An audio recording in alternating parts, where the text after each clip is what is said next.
যদি আমরা সামাজিক শক্তি অর্জন করতে না পারি, এই মুসলমানদের যুবকদেরকে ইসলাম বুঝিয়ে আমাদের দলভুক্ত করতে না পারি, আমার উপর মিথ্যা চাপিয়ে দেওয়া হবে, আমি শান্তি চাই আমাকে জঙ্গিবাদ বলা হবে, আমি শান্তি চাই আমাকে মৌলবাদ বলা হবে, আমি শান্তি চাই আমাকে সাম্প্রদায়িক বলা হবে, আমি শান্তি চাই আমাকে ধর্মান্ধ বলা হবে। কেন? তারা জানে আমি নিরীহ, আমাকে গালি দিলে আমি জবাব দিতে পারবো না, আমার ভোটের ময়দানে শক্তি নাই, আমার রাজপথে শক্তি নাই। সামাজিক শক্তি অর্জন করতে না পারলে তোমাকে তোমার জায়গা থেকে দূরে সরিয়ে, তুমি হকের পক্ষ থেকে তোমাকে সরিয়ে বাতিল পন্থী বানিয়ে তোমাকে আঘাত করা হবে। তুমি শান্তি প্রতিষ্ঠা করতে চাও, তোমাকে শান্তি প্রতিষ্ঠার পথ থেকে জবরদস্তি করে দূরে সরিয়ে তোমাকে আঘাত করা হবে। আর যদি সামাজিক শক্তি তৈরি করতে পারো, এক একটা যুবকের ইসলাম বুঝিয়ে নিজে শক্তিশালী হতে পারো, আল্লাহর কসম তোমার উপরে মিথ্যা অপবাদ কেউ দিতে পারবে না। আমাকে বলো, এই বাংলাদেশে যদি অ্যারিস্টটলের ডেমোক্রেসির কথা বলা যায়, এই বাংলাদেশে যদি লেনিন কার্ল মার্কসের সমাজতন্ত্রের কথা বলা যায়, এই বাংলাদেশে যদি জন লকের ধর্মনিরপেক্ষতার কথা বলা যায়, এই বাংলাদেশে যদি ন্যাশনালিজমের কথা বলা যায়, ইসলামের কথা কেন বলা যাবে না? মুহাম্মদ আরবির মিশনের কথা কেন বলা যাবে না? মুহাম্মদ আরবির আদর্শ প্রতিষ্ঠার কথা কেন বলা যাবে না?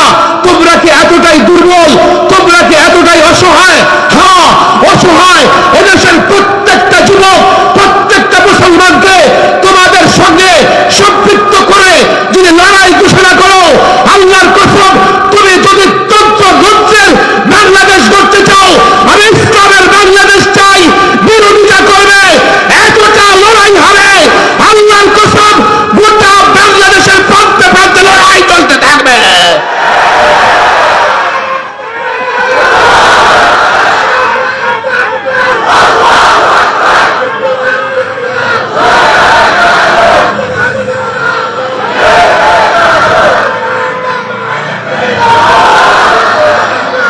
একটু চিন্তা করলে বুঝবেন সরকারি দলের কাজটা কি। সরকার যা করে সরকারি দল তাকে সাপোর্ট করে। আমরা দেখেছি বাংলাদেশের 53 বছর রাজনীতিতে সরকার যদি কোরআন সুন্নাহ বিরোধী কিছু করে, তারপরেও সরকারি দলের লোকেরা সরকারকে সাপোর্ট করে। কথা ঠিক না বেঠিক? বিরোধী দলের কাজটা কি? বিরোধী দলের কাজ হচ্ছে সরকার যাহা কিছু করুক না কেন, ভালো কিংবা মন্দ, বিরোধী দল কেবল বিরোধিতাই করবে।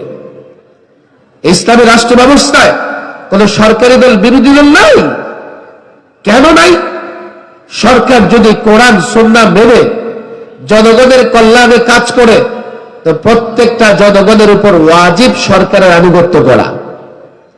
এখানে বিরোধী দলের প্রশ্ন কেন আসবে? কোন বিরোধিতা করবার সুযোগ নাই। আবার সরকার যদি কোরআন সুন্নাহর বাইরে গিয়ে কাজ করে, জনগণের কল্যাণের বাইরে গিয়ে কাজ করে, সরকারি দল হয়ে সরকারকে সমর্থন করার সুযোগ নাই। দেশের প্রত্যেকটা জনগণের উচিত হবে সরকারের বিরোধিতা করা। বোঝার চেষ্টা করো, এই যে পশ্চিমারা সিস্টেম তোমাদের উপর চাপায়া দিছে, এই সিস্টেমের কারণে কি হয়েছে? ক্ষমতায় বসে থাকে বাংলাদেশের চেয়ারে, তাদের সিস্টেম মানবার কারণে, তাদের তন্ত্র মন্ত্র মানবার কারণে তাদের গোলামি করা ছাড়া দেশ পরিচালনা করতে পারে না। এটা হচ্ছে তাদের সিস্টেম, তাদের তন্ত্র মন্ত্র মানবার কারণে। 3 নম্বর পার্থক্য, প্রচলিত নির্বাচনে, রাজনীতিতে, রাষ্ট্র ব্যবস্থায় প্রার্থী হওয়ার সুযোগ আছে। ইসলামী রাষ্ট্র ব্যবস্থায় সাধারণত প্রার্থী হওয়ার সুযোগ নাই, কোন কোন ক্ষেত্রে ভিন্ন।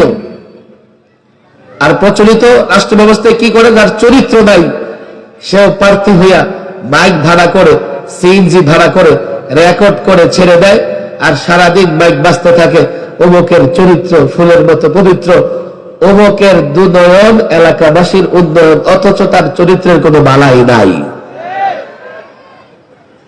ইসলামী রাষ্ট্র ব্যবস্থার সুযোগ নাই।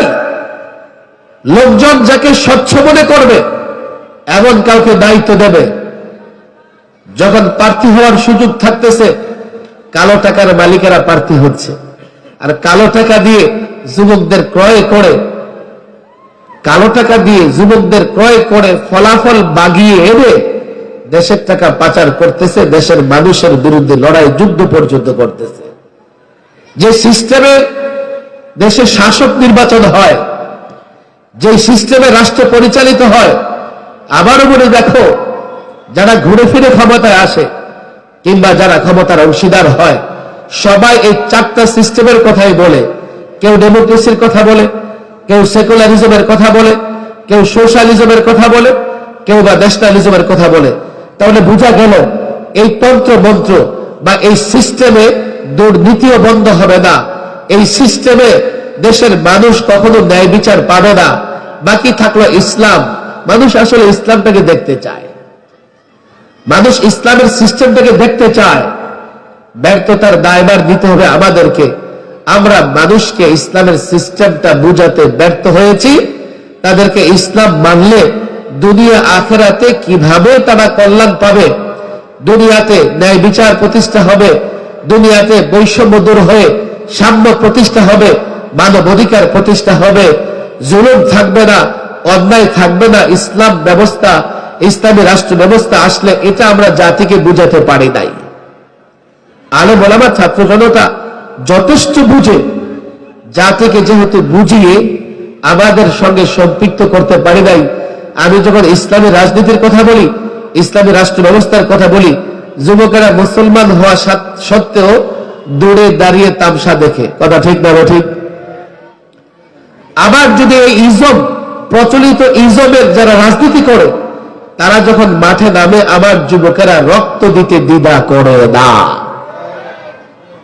আজকে তোমরা এখানে মাদ্রাসার ছাত্র আছো, আমি গতবার এই আলোচনাই করেছিলাম, আমি জানি না কারা মনে রেখেছ। আমাদের তালিমের পাশাপাশি আমাদেরকে দায়ী হতে হবে। তালিম অর্জন করে এই ইলম, যুক্তি, বাস্তবতা, প্রয়োজনে সায়েন্সের আশ্রয় নিয়ে প্রত্যেকটা যুবকের কাছে পৌঁছে দিতে হবে। তাহলে যুবকেরা যখন আমাদের সঙ্গে সম্পৃক্ত হবে, আমাদের সামাজিক শক্তি অর্জিত হবে। আর আমাদের যখন সামাজিক শক্তি অর্জিত হবে, আমি তখন ইসলামের কথা বললে কেউ আমাকে জঙ্গিবাদ, মৌলবাদ, সাম্প্রদায়িক, উগ্রবাদ, ধর্মান্ধ ইত্যাদি বলে গালি দিতে পারবে না। আর যদি আমরা সামাজিক শক্তি অর্জন করতে না পারি, এই মুসলমানদের যুবকদেরকে ইসলাম বুঝিয়ে আমাদের দলভুক্ত করতে না পারি, আমার উপর মিথ্যা চাপিয়ে দেওয়া হবে। আমি শান্তি চাই, আমাকে জঙ্গিবাদ বলা হবে। আমি শান্তি চাই, আমাকে মৌলবাদ বলা হবে। আমি শান্তি চাই, আমাকে সাম্প্রদায়িক বলা হবে। আমি শান্তি চাই, আমাকে ধর্মান্ধ বলা হবে। কেন? তারা জানে আমি নিরীহ, আমাকে গালি দিলে আমি জবাব দিতে পারবো না। আমার ভোটের ময়দানে শক্তি নাই, আমার রাজপথে শক্তি নাই। সামাজিক শক্তি অর্জন করতে না পারলে তোমাকে তোমার জায়গা থেকে দূরে সরিয়ে, তুমি হকের পক্ষ থেকে তোমাকে সরিয়ে বাতিল পন্থী বানিয়ে তোমাকে আঘাত করা হবে। তুমি শান্তি প্রতিষ্ঠা করতে চাও, তোমাকে শান্তি প্রতিষ্ঠার পথ থেকে জবরদস্তি করে দূরে সরিয়ে তোমাকে আঘাত করা হবে। আর যদি সামাজিক শক্তি তৈরি করতে পারো, এক একটা যুবকের ইসলাম বুঝিয়ে নিজে শক্তিশালী হতে পারো, আল্লাহর কসম তোমার উপরে মিথ্যা অপবাদ কেউ দিতে পারবে না। আমাকে বলো, এই বাংলাদেশে যদি অ্যারিস্টটলের ডেমোক্রেসির কথা বলা যায়, এই বাংলাদেশে যদি লেনিন কার্ল মার্কসের সমাজতন্ত্রের কথা বলা যায়, এই বাংলাদেশে যদি জন লকের ধর্মনিরপেক্ষতার কথা বলা যায়, এই বাংলাদেশে যদি ন্যাশনালিজমের কথা বলা যায়, ইসলামের কথা কেন বলা যাবে না? মুহাম্মদ আরবির মিশনের কথা কেন বলা যাবে না? মুহাম্মদ আরবির আদর্শ প্রতিষ্ঠার কথা কেন বলা যাবে না? তোমরা কি এতটাই দুর্বল? তোমরা কি এতটাই অসহায়? হ্যাঁ, অসহায়। এদেশের প্রত্যেকটা যুবক, প্রত্যেকটা মুসলমানকে তোমাদের সঙ্গে সম্পৃক্ত করে যদি লড়াই ঘোষণা করো, আল্লাহর কসম, তুমি যদি তন্ত্র গ্রন্থের বাংলাদেশ করতে চাও, আমি ইসলামের বাংলাদেশ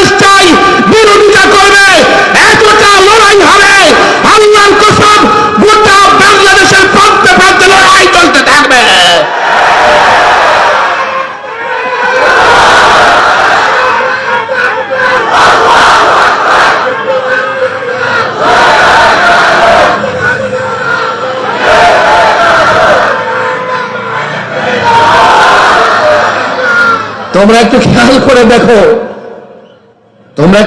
করে দেখো, মানব রচিত তন্ত্র মন্ত্র নিয়ে ওরা যতটা বাহাদুরি করে, আমরা ইসলামী খেলাফত নিয়ে মুখ খুলে ততটা কথাও বলতে পারি না। আমি তো চ্যালেঞ্জ করি, আসো, কোন বুদ্ধিজীবী আছে তোমাদের মাঝে? একদিকে তোমরা তোমাদের ইসলাম রাখো, আরেকদিকে আমরা আমাদের ইসলাম রাখবো। তখন তারা বলবে কি, না না না না, আমরাও তো মুসলমান, ওরাও মুসলমান। বলে তাহলে ইসলামগুলো কেন মানো? এগুলো রাজনৈতিক বিষয়। তুমি কেমন মুসলমান? আমি তো মনে করি ইসলামে ব্যক্তি জীবন, সমাজ জীবন, রাষ্ট্র জীবনের সব সমস্যার সমাধান ইসলামে আছে না নাই? তো ব্যক্তিগতভাবে ইসলাম মানলে রাজনৈতিক সমাধানের জন্য অন্য ইসলাম কেন মানতে হবে?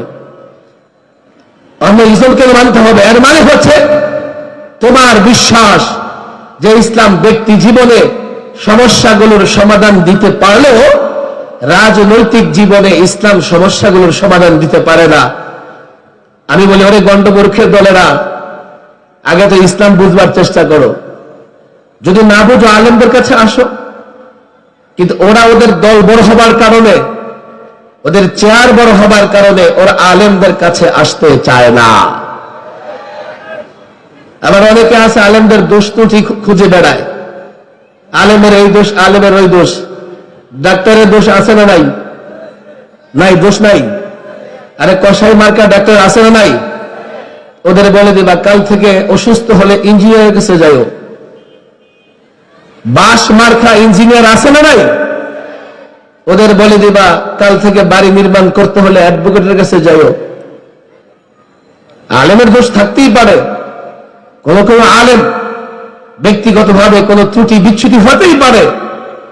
এরপরেও সমাধানের জন্য, কোরআন সুন্নাহর সমাধানের জন্য আলেমের কাছে যেতে হবে, ডাক্তার ইঞ্জিনিয়ারের কাছে গেলে হবে না। আমার দাওয়াত ও তাবলীগের ভাইয়েরা, দুজন ইঞ্জিনিয়ার দেশটাকে শেষ করে দিল, ওয়াসিফ সাহেব এবং নাসিম সাহেব। বাড়ি বানালে যাও তাদের কাছে। আমরা বলি না যে বাড়ি বানাতে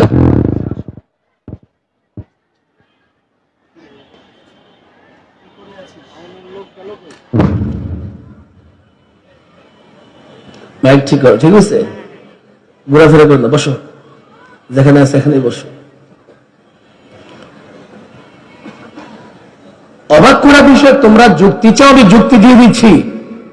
একদিকে ইসলাম রাখো, আরেকদিকে ইসলাম রাখো। যদি বলো যে তোমরা রাজনৈতিক কারণে এই তন্ত্র মন্ত্র এগুলোকে ফলো করো, আমি তোমাদের চ্যালেঞ্জ করে, ইসলাম যে রাজনৈতিক দর্শন দিয়েছে, ইসলাম রাষ্ট্র পরিচালনার যে বিধান দিয়েছে, নীতি দিয়েছে, আমি ওপেন চ্যালেঞ্জ করি, আমি ইসলাম নিয়ে তোমাদের সঙ্গে বসবো একা, আর তোমরা ইসলাম নিয়ে কমপক্ষে 10 জন আসো। আমাদের জেনারেল শিক্ষায় শিক্ষিত যারা, তারা মনে করবে কি, হুজুর এই ইসলাম দিয়ে কি এই যুগে চলে?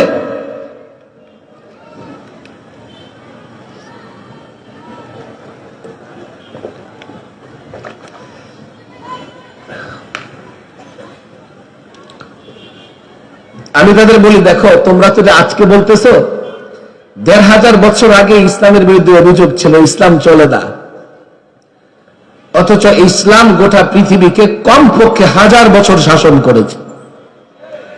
আর তোমাদের তন্ত্রমন্ত্র সোশ্যালিজমের কথা বলে, অথচ এই সমাজতন্ত্র দিয়ে রাশিয়া এক যুগও চলতে পারে নাই।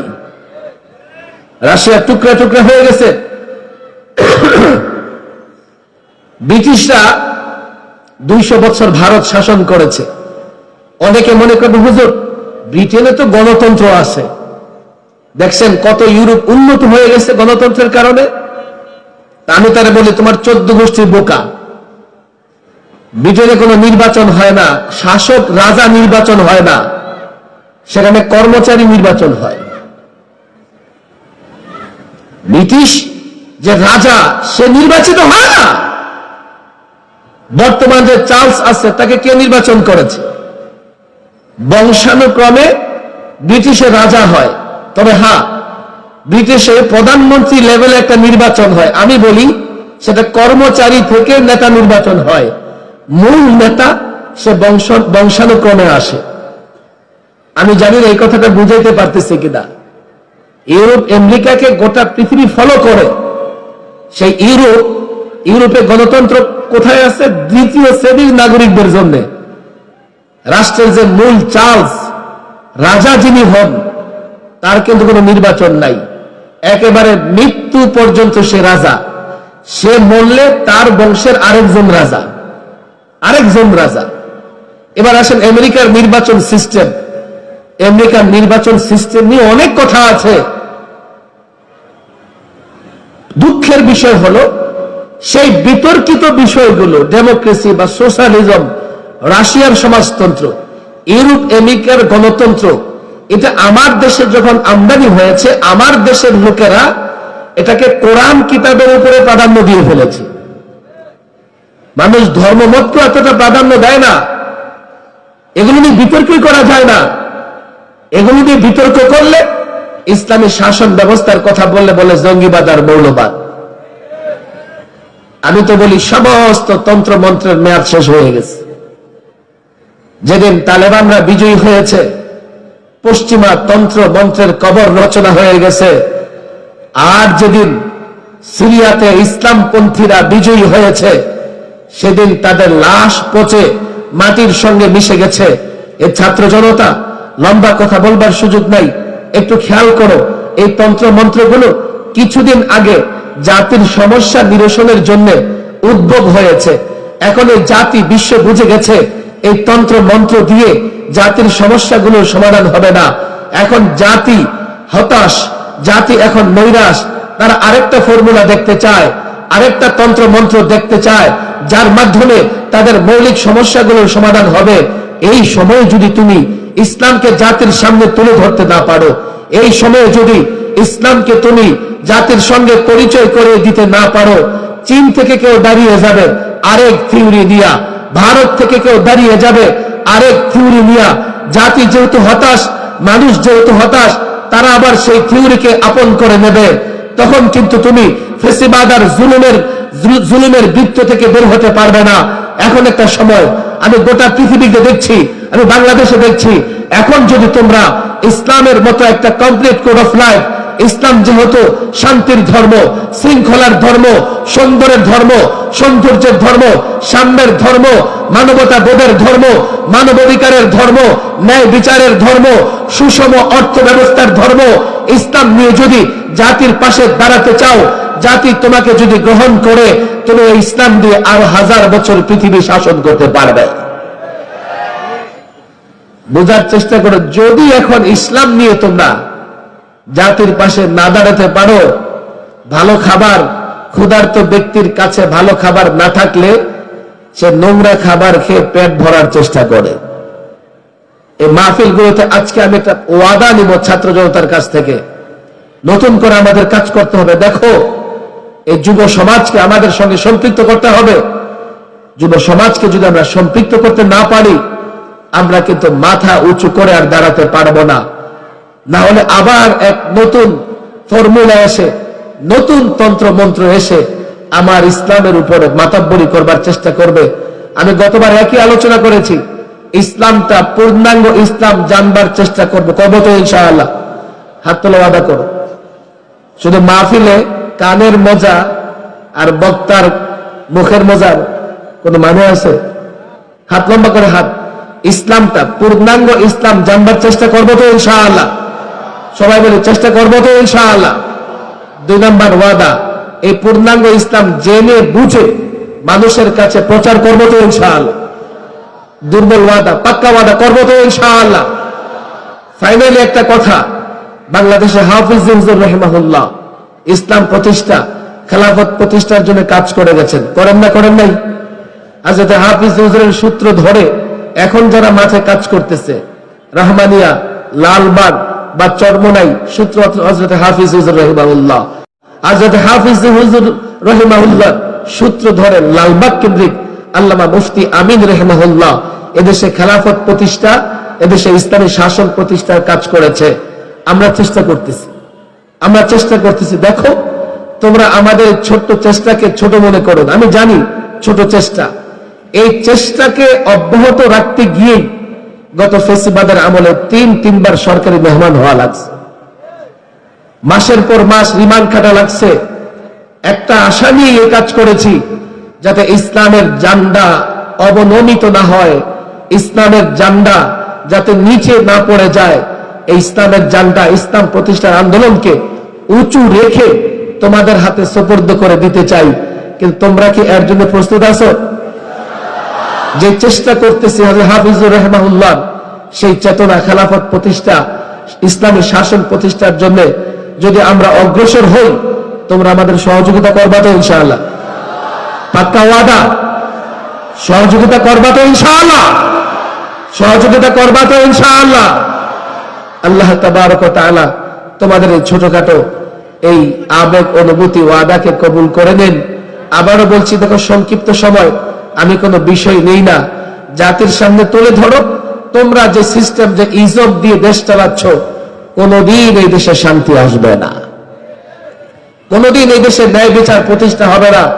তোমরা মুসলমান, তোমরাও দাবি করো তোমরা মুসলমান, চলো সবাই মিলে ইসলাম প্রতিষ্ঠা করি, তাহলে দেশে শান্তি আসবে, ন্যায় বিচার প্রতিষ্ঠা হবে, বৈষম্য দূর হবে, নারী তার অধিকার ফিরে পাবে, শ্রমিক তার অধিকার ফিরে পাবে, কোথাও কোনো ধরনের বৈষম্য থাকবে না। আল্লাহ তাবারক ওয়া তাআলা আমাদের সকলকে বিষয়টা বুঝে আমল করার তৌফিক দান করুন। ওয়া মা তাওফীকি ইল্লা বিল্লাহ ওয়া মা আলাইনা ইল্লাল বালাগ। কেমন আছেন আপনি? জাযাকুল্লাহু খায়রান, জাযাকুল্লাহু আহসানাল জাযা। অত্যন্ত চমৎকার, জ্ঞান গর্ভ, বলিষ্ঠ কণ্ঠে আলোচনা পেশ করার জন্য আন্তর্জাতিক হাফেজ ও আলেম তৈরি করার কারিগর মারকাজু ফয়জুল কোরআন আল ইসলামী ঢাকার পরিবারের পক্ষ হতে আমি আমাদের আজকের এই আলোচক, মুসলিম জননেতা, বলিষ্ঠ কণ্ঠস্বর হযরতুল আল্লাহ মুফতি আমিন রহমতুল্লাহ আলাইহির জামাতা মুফতি সাখাওয়াত হোসেন রাজি হাফিজাহুল্লাহকে মোবারকবাদ জানাচ্ছি। প্রিয় উপস্থিতি, আলহামদুলিল্লাহ আমাদের আসর পরবর্তী অধিবেশন ইনশাআল্লাহ কিছুক্ষণের মধ্যে শেষ হচ্ছে। মাগরিবের সময় হতে আর মাত্র 1-2 মিনিট বাকি। আমাদের এখানে ইনশাআল্লাহ আমরা নামাজ আদায় করব, ঘোরাফেরার প্রয়োজন নেই, মাঠে আমরা অবস্থান করতে পারি, কারণ মনে হচ্ছে না যে আমরা মাগরিব পরবর্তী সময়ে মাঠের ভেতর, প্যান্ডেলের ভিতর জায়গা সংকুলান হবে। তাই আমরা সবাই চেষ্টা করি যেন আমরা প্যান্ডেলের ভিতর থাকতে পারি, ঘোরাফেরা না করে সবাই প্যান্ডেলের ভিতর চলে আসি ইনশাআল্লাহ। বাদ মাগরিব আমাদের মারকাজু ফয়জুল কোরআন আল ইসলামের এই মাহফিলের মঞ্চ আলোকিত করবেন হযরতুল আল্লাম হযরত মাওলানা নুরুল ইসলাম ওলিপুরি হুজুর হাফিজাহুল্লাহ। ইনশাআল্লাহ আমরা তার আলোচনা শুনে উপকৃত হব। তাই ঘোরাফেরা না